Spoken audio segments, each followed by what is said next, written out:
Glória a Deus. Graça e paz, irmãos. Deus seja louvado. Deus é bom, né? Aleluia. Ainda estou comendo daquele culto de domingo, hein, irmãos? Benção, hein? O Ítalo falou que a carne dele tremeu. Rapaz, o homem tá... Foi benção demais, né? Mas graças a Deus, Deus tem nos dado mais uma oportunidade de estarmos adorando o nome santo do Senhor.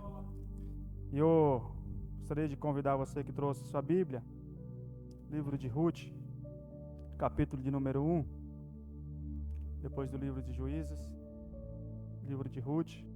Maravilhoso é Deus. Sexto livro, sétimo. Depois... Acharam? Deus seja louvado. Tem uns irmãos. Ajuda ela aí, por favor. Amém? Amém? Deus seja louvado. Diz assim a palavra do Senhor: nos dias em que os juízes julgavam, houve fome na terra de Israel. E um homem de Belém de Judá foi morar por um tempo na terra de Moabe, com a sua mulher e seus 2 filhos. Esse homem se chamava Elimeleque, e sua mulher se chamava Noemi. Os filhos se chamavam Malom e Quilion. Eram efrateus de Belém de Judá. Foram à terra de Moabe e ficaram ali. Algum tempo depois, Elimeleque, o marido de Noemi, morreu, e ela ficou sozinha com os 2 filhos. Estes casaram com mulheres moabitas. O nome de uma delas era Orfa, e o nome da outra era Ruth. E ali ficaram quase 10 anos. Depois morreram também Malom e Quilion, os 2 filhos de Noemi.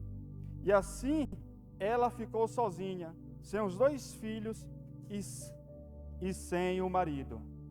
Amém? Podeis tomar os vossos assentos, adorando e exaltando o nome santo do Senhor. Glórias a Deus. Maravilhoso é o Senhor.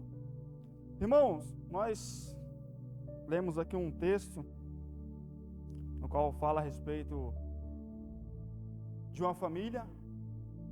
Família essa que, como foi falado aqui, que Deus é um Deus que cumpre promessas, que Deus é um Deus que faz grandes coisas, que Deus é um Deus que cuida. Deus cuidava dessa família. Só que nós vamos entender que essa família ela agora passa a viver um cenário que elas não estavam esperando. Nós vamos entender que o momento, a fase no qual eles estavam vivendo, o cenário no qual Israel passava naquele momento, um momento de desobediência à palavra do Senhor, fez com que Deus intervesse na vida de todos. E muitas das vezes o Senhor ele tem suas formas de intervir. Deus ele tem suas formas de trazer juízo. E uma dessas maneiras que Deus vem trazendo juízo nesse exato momento aqui, é assolando a terra. É trazendo grande fome. É trazendo assolação. E as pessoas buscavam meios para poder se alimentar, buscavam meios para poder viver, buscavam meios de como poder fazer com que a sua família tivesse o alimento na mesa, tivesse o pão.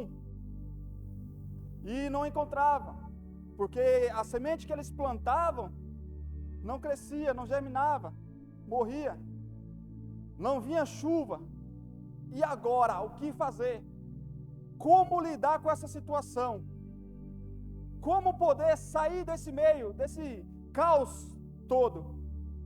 Aí nós vamos entender que comentários começam a surgir de que uma certa cidade, de que um certo povoado, de que um certo lugar chamado Moabe estava tendo alimento, estava tendo pão.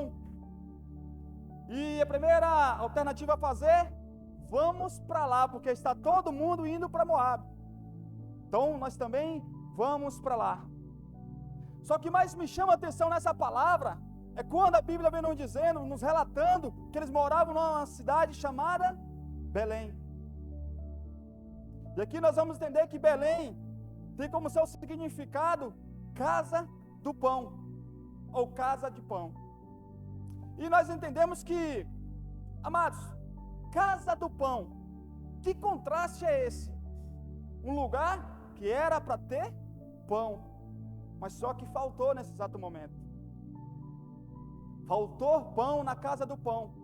É como se você fosse chegar num dia quente, um domingo ensolarado, você fosse na sorveteria naquele anseio de tomar aquele sorvete, de tomar aquele açaí, e você chega lá, moça, me dá um açaí o mais top que tem, me dá um sorvete o maior que tem. E a moça fala para você, não tem. Aí você sai, sério que não tem? Não, não tem. Mas era para ter, não tem.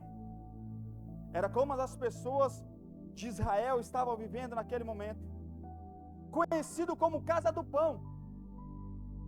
E agora todo mundo olha para o redor, todas as cidades vizinhas, olha para Israel, olha para Judá naquele momento e não acha nada. Vê suas pessoas morrendo, vê suas pessoas sofrendo, com dificuldade, porque não tem como colocar o alimento na sobremesa. A alternativa é sair. E é sempre assim. Nós, como seres humanos, muitas vezes nós buscamos a alternativa mais fácil. A alternativa nesse momento aqui é fugir, é deixar para trás, é abandonar, vamos mudar de situação. Ao invés de nós sabermos que qual seria agora a alternativa correta, sabendo que tudo isso que estava acontecendo era um juízo de Deus.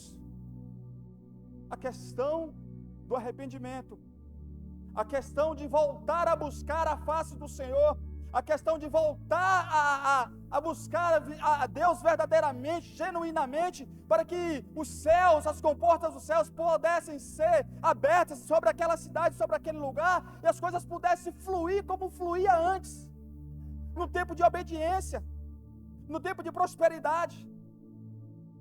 Mas não, a alternativa é vamos para Moabe, partir para Moabe. Elimeleque, toda a sua família. Chega lá, ele morre. E aí nós vamos entender que depois seus filhos começam a ter conhecimento, casa. Um certo tempo, vem a morrer também esses filhos. E agora, o que fazer? Fica Noemi e suas duas noras. É interessante que nós vamos entender que a palavra do Senhor vai nos dizer que depois Noemi ela quer se despedir das suas noras e fala, meus filhos já morreram, meu marido já morreu, eu estou sabendo que em Judá, em Jerusalém, em Belém e em Judá as coisas voltou a melhorar, parece ter pão lá de novo, eu vou voltar para lá. Agora vocês, se quiserem, voltem para a casa dos seus pais. Aí nós vamos entender que Ruth fala que ela não vai voltar, que ela vai com Noemi. Mas qual é o intuito disso aqui? O intuito é de nós vermos que Belém, aqui nesse exato momento, significa, simboliza a igreja que nós vivemos hoje. Como assim, irmão Elis?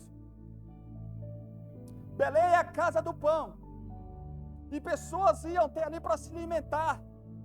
Pessoas iam até ali para adorar a Deus, para se encher de poder de Deus.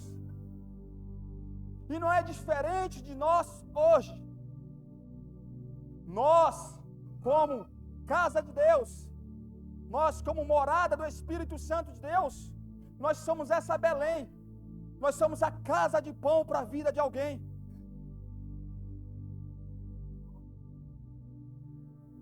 Mas e daí? Se somos, e nós precisamos cada vez mais alimentar pessoas.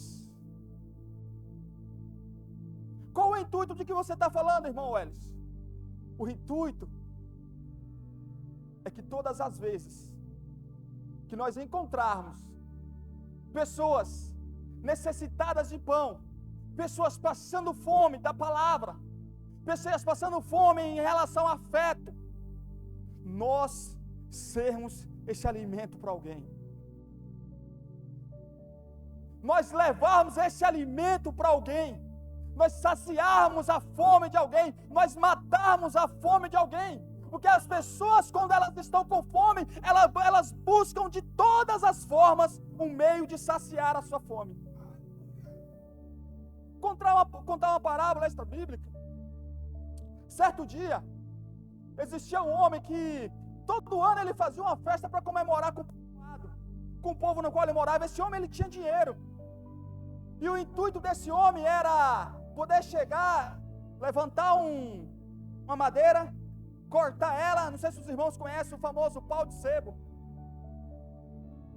E ele colocava no topo daquela madeira uma quantia boa de dinheiro e um vale compras alto. E ali começava a vir as pessoas, alguns já experientes, começavam a escalar, subir naquele pau de sebo, só que muitas vezes eles não conseguiam chegar, subiam 1 metro, 2, desciam porque estava escorregadio. Tentava de novo, ia indo. Chegou um certo momento que parece que alguém chegou perto, mas não conseguia, irmão João. Por quê? Porque estava escorregadio demais. O que fazer? Vamos chamar alguém experiente. Vamos chamar alguém entendido. Perto daquela região, existia um homem que ele escalava a montanha, um alpinista. Esse cara, ele é top, eles devem saber fazer isso. Chama esse homem. Ele começa a escalar aquele pau de sebo. Começa a ir, de repente cai. As pessoas começam a dizer para ele, vai de novo. Ele começa a ir, começa a subir, de repente desce de novo. E aí ele começa a se envergonhar com aquela situação. Cara, mas eu sou um experiente nisso. Eu subo montanhas tão altas, como é que eu não estou conseguindo subir um negócio desse aqui? Tenta de novo, nada. A solução é pedir para o dono da festa poder cortar mais aquele pau de sebo, para que as pessoas pudessem alcançar o objetivo.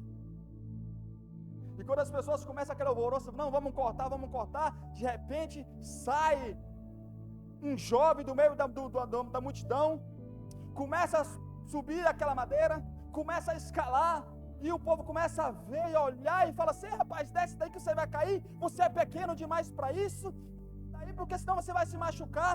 E aquele menino continuava subindo, as pessoas desce, porque você não vai conseguir, e ele continuava subindo cada vez mais, e o povo olhando, e ele subindo, de repente, chegou onde ninguém chegou, tocou no mais alto, tocou no topo, desceu aquele alvoroço todo. O menino pegou o dinheiro, pegou o vale compra e saiu sem dar satisfação a ninguém. As pessoas começavam a perguntar o que é que estava acontecendo, e ele simplesmente foi para sua casa. Foram perguntar para o seu pai como que ele conseguiu, porque tantos outros tentaram e não conseguiram, mas como que ele conseguiu? Aí o pai responde para ele: primeira coisa, meu filho ele é cego, surdo. Então quando todos estavam gritando para ele descer, ele não ouvia, ele simplesmente continuava. E o motivo maior que o levou a fazer isso é que dentro da nossa casa faz dias que a gente não come. Então a fome aqui está demais. E era a única esperança que ele tinha de poder trazer algo para nós, porque nós procuramos de todas as formas e não conseguimos.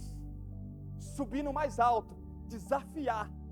E pessoas, quando elas estão necessitadas, pessoas quando estão com fome, elas buscam de todas as maneiras resposta para saciar aquela fome. E qual é o intuito disso?